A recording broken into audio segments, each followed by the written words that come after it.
Hello students, welcome to the next lecture of subject fluid mechanics and hydraulic machines. जैसा कि हमने last lecture में discuss किया था, हमने देखा था कि भाई डायमेंशनल एनालिसिस की जो डिफरेंट मेथड्स है, तो जो मेथड है कौन कौन सी, तो रिलीज मेथड और बकिंघम पाई मेथड।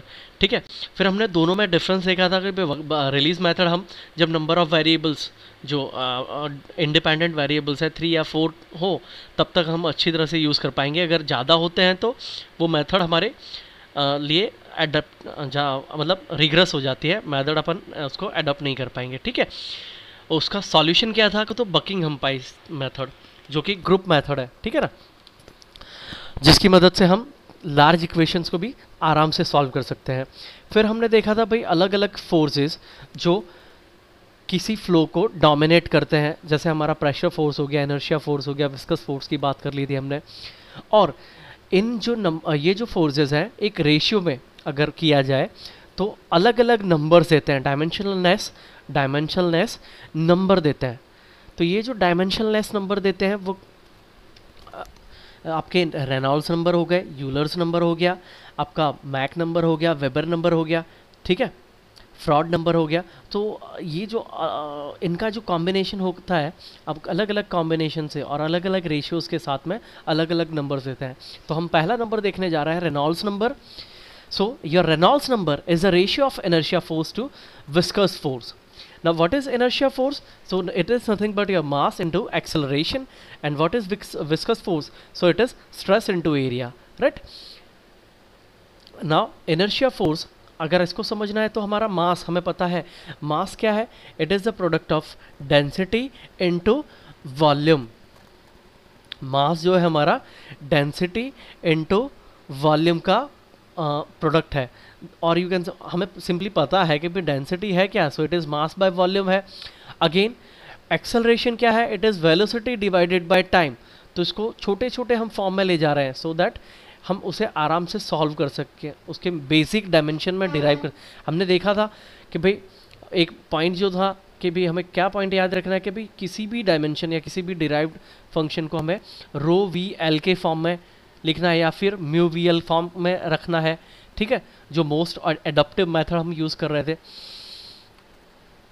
जिसमें हम नेक्स्ट वीडियोस में कुछ दिनों बाद जो आएंगे वीडियोस, उसमें मैं आपको न्यूमेरिकल्स भी सॉल्व करवाऊंगा। ठीक है, so this become again volume को आप स्प्लिट करते हो तो volume is equal to area into length, आराम से स्प्लिट हो गया।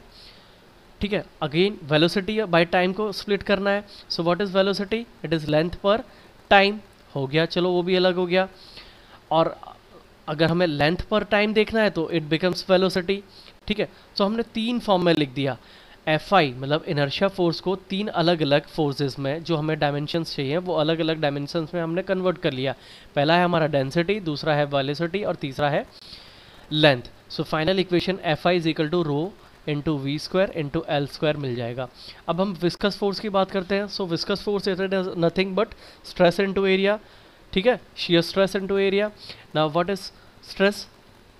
It is mu du by dy, जो हम फर्स्ट चैप्टर में देख चुके हैं, into area. So what is it is your velocity and it is your length, उसके फॉर्म में लिख लो। सो फाइनली आपको विस्कस जो है विस्कस फोर्स जो है वो मिल जाएगा mu into we into l, which is dynamic viscosity into, it is the product of dynamic viscosity, velocity and length. Now what is Reynolds number? So it is the ratio of inertia force to viscous force. लिख दो, inertia force हमारे पास equation क्या है? Rho into we square into L square, और viscous force जो है हमारे पास म्यू वी एल है। Put all the values upon that, like after placing that हमें एक इक्वेशन मिल जाएगी। क्या मिल जाएगा कि भाई it is rho into we into L divided by mu. अब देखिए, we know that mu by rho, अगर म्यू बाय रो करोगे तो आपको क्या न्यू मिल जाएगा। So it is v l by nu. ठीक है, अब हम इसके सिग्निफिकेंस देख लेते हैं। It is used in a fluid flow problems where the viscous flow alone are predominant. तो हमने देखा था भाई विस्कस फोर्स यहाँ पे डोमिनेट कर रहा है सबको। ठीक है, तो हमने सबसे इंपॉर्टेंस किसको दिया है?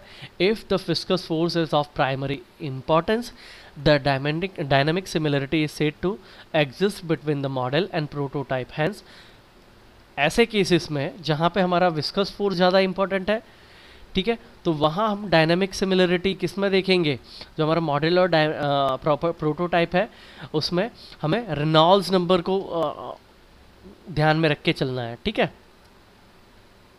वहाँ पे हमारा रेनॉल्ड्स नंबर दोनों के लिए कैसा होना चाहिए, सेम होना चाहिए। दूसरा, remeasures of the relative magnitude of inertia force to viscous force occurring in a flow. Next हम जो समझेंगे वो क्या है, smaller the R E the greater viscous force effect. अगर आर ई की वैल्यू कैसी है, कम है, तो विस्कस कॉज जो है, विस्कस इफेक्ट है, वो क्या हो जाएगा, लार्ज हो जाएगा। हमारा जो फ्लो हो जाएगा वो कैसा हो जाएगा, लैमिनार हो जाएगा। और अगर higher value of R E के लिए जाएंगे तो वहाँ पे इनर्शिया फोर्स की वैल्यू बढ़ जाएगी, है ना, वो डोमिनेट करेगा, ठीक है। तो ऐसे केस में क्या हो जाएगा, टर्बुलेंट हो जाएगा, ठीक है। तो अगर हम पाइप फ्लो की बात करते हैं, अगर हमारे आर ई की वैल्यू, रेनॉल्ड्स नंबर की वैल्यू लेस देन 2000 है, तो ऐसे फ्लो को हम लैमिनार फ्लो कह देंगे। If it Reynolds number lies between 2000 to 4000, so उसे हम transition flow between laminar and turbulent flow कहेंगे। And third, if R E is greater than 4000, तो हम उसे टर्बुलेंट फ्लो कहेंगे। एग्जाम्पल्स देख लेते हैं। सो it is the flow of incompressible fluid in a close pipe, the resistance experienced by submarines, aeroplanes, fully immersed body। तो जब भी ये केस स्टडी हमारे पास रहेगा तब हम रेनॉल्ड्स नंबर को कंपेयर करेंगे, ठीक है, उसको लेके चलेंगे। Our next number is frauds number. Your frauds number is the ratio of square root of inertia force, it is the ratio of square root of inertia force to the gravitational force। ये दो force है, पहला हमारा inertia force, दूसरा है gravitation force। इन दोनों का अगर स्क्वायर रूट ले लेते हो, ठीक है, इन दोनों के रेशियो का स्क्वायर रूट ले लेते हो तो हमें क्या मिल जाएगा, फ्रॉड नंबर मिल जाएगा। तो देख लेते हैं अगेन, हमने ये जो था इनर्शिया फोर्स ऑलरेडी हमने कैलकुलेट किया था, हम ग्रेविटेशनल फोर्स की तरफ जाते हैं। सो यहाँ क्या डिफरेंस हो जाएगा, ये inertia force due to acceleration होता है, तो यहाँ ग्रेविटेशनल एक्सेलरेशन की वजह से होता है, ठीक है। विद ओनली डिफरेंस हमारे पास यहाँ पे एफ जी जो है वो rho L cube into G मिल जाएगा। तो हमारे पास फ्रॉड नंबर क्या होगा, it is the square root of inertia force to gravitational force. तो हमारे पास फ्रॉड नंबर की वैल्यू मिलेगी, that is equals to we upon root L G, L into G. इसका सिग्निफिकेंस देख लेते हैं। It is used in a flow problems where gravitational flows alone are predominant. So if the gravitational force is prime importance, हमें क्या देखना है कि भाई डायनामिक सिमिलरिटीज जो होंगी, ठीक है, वो मॉडल और प्रोटोटाइप में क्या होगा, हमारा फ्रॉड नंबर सेम रहेगा, ठीक है। तो फ्रॉड नंबर ऑफ मॉडल, जहाँ पे हम ग्रेविटेशनल फोर्स की बात करेंगे, वहाँ पे हम fraud number of model and fraud number of prototype same लेके चलेंगे। एग्जाम्पल्स देख लेते हैं। एग्जाम्पल्स कहाँ पे, सो it is very much significant for the flows with free surface effects such as in case of flow over spillways, sluice gates, ठीक है, open channel flow की बात करते हैं तो वहाँ पे हमें इस चीज़ का अच्छी तरह से यूज़ करना है। It is also use where waves are likely to formed on the surface like due to the motion of the ship in a rough and turbulent sea. तीसरा जो नंबर आता है वो हमारा यूलर्स नंबर है। यूलर्स नंबर क्या है, so it is the square root of inertia force to pressure force. देखिए बहुत ही इजी है, समझ के चलना है, ठीक है। इनर्शिया फोर्स और ग्रेविटेशनल फोर्स का स्क्वायर रूट ले लोगे तो वो बन जाएगा हमारा फ्रॉड नंबर हो जाएगा, ठीक है। इनर्शिया फोर्स ऑलरेडी हम कैलकुलेट कर चुके हैं, हमें प्रेशर फोर्स समझना है। So it is intensity into area, pressure intensity into area. Area क्या है आपका, लेंथ इंटू विड्थ लेके जो फिजिकल क्वांटिटी एल स्क्वायर लेके अपन चल सकते हैं, ठीक है। Put the values in Euler number. So Euler number is a ratio of Fi upon Fp. Upon putting all the values, you will get this equation. So it is V divided by root P by rho. अब हम इसका significance देख ले भाई, कहाँ पे सबसे ज़्यादा, तो जहाँ पे हमें प्रेशर फोर्स सिग्निफिकेंस है, ऐसे में हम यूलर्स नंबर का यूज़ करते हैं, और ऐसे में हम यूलर्स नंबर को सेम कर देते हैं डायनेमिक सिमिलरिटीज़ के लिए. एग्जांपल्स देख लेते हैं. So flow through a close pipe, flow through a orifice, sluices, water hammer created in penstock. तो हमें पता है वाटर हैमर क्यों क्रिएट होता है, ठीक है, वो भी पता है. तो जहाँ पे ये आता है वहाँ पे भी हम प्रेशर फोर्स की वजह से तो वहाँ पे हम यूलर्स नंबर यूज़ करते हैं. और जहाँ पे प्रेशर वाल्व की ओपनिंग हो रही है, सडन ओपनिंग और क्लोजिंग हो रही है, ठीक है, वहाँ पे जहाँ पे प्रेशर राइज हो रहा है due to sudden closure of valve, वहाँ पे हम यूलर्स नंबर लेके चलेंगे. वेवर्स नंबर देख लेते हैं.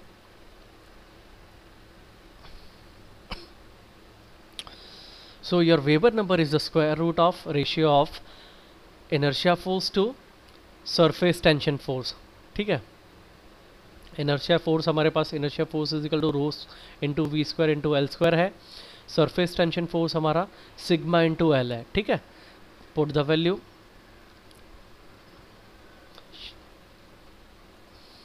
Upon putting all the values, you will get one equation which is Weber number is equal to velocity divided by square root of surface tension divided by rho into L.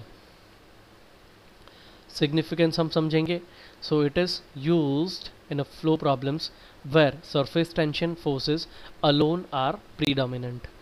ठीक है, तो ऐसे case में हम जहाँ पे surface tension forces ज़्यादा important है, वहाँ पे हम डायनामिक सिमिलरिटी की बात करते हैं, तो हम वेबर नंबर को मॉडल और प्रोटोटाइप के लिए सेम कर देते हैं. एग्जाम्पल्स देख लेते हैं. So capillary tube action, very thin sheet of liquid flow over a surface and also flow through flow of bloods in a veins and arteries की बात करेंगे, तब भी हम वेबर नंबर को लेके चलेंगे. नेक्स्ट आ जाता है हमारा मैक नंबर, मोस्ट इम्पॉर्टेंट जब हम हवाई जहाज की बात करते हैं, ठीक है, तब मैक नंबर को लेके चलते हैं. So what is Mach number? It is the square root of inertia force to elasticity force. It is also defined as the ratio of velocity to किसकी, साउंड की velocity. It is the ratio of velocity of fluid to velocity of sound. So हमने देखा inertia force क्या है. Inertia force direct आ जाते हैं. F I is equal to rho into we square into L square है. Elasticity force है हमारा पास, इट इज बल्क मॉड्यूलस के इंटू एरिया, आपने लिख दिया, ठीक है.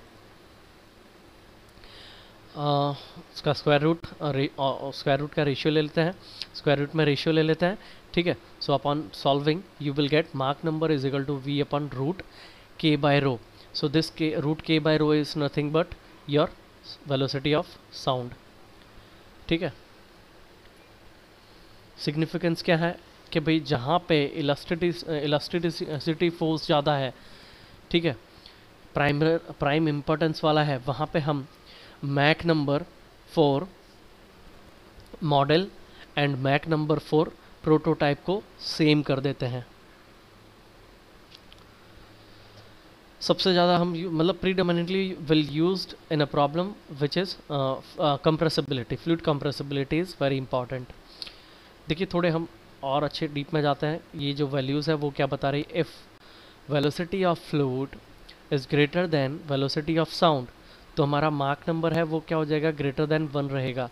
सो ऐसे फ्लूइड को हम, ऐसे फ्लो को हम हाइपरसोनिक फ्लो कहेंगे. अगर velocity this velocity is far greater, अब थोड़ा ज़्यादा लार्ज है, तो ऐसे केस में it is greater then, it is far greater than 1, ठीक है. तो ऐसे फ्लो को if it is value greater than 1 है मार्क नंबर की, देन उसे हम क्या करेंगे, सुपरसोनिक फ्लो कहेंगे.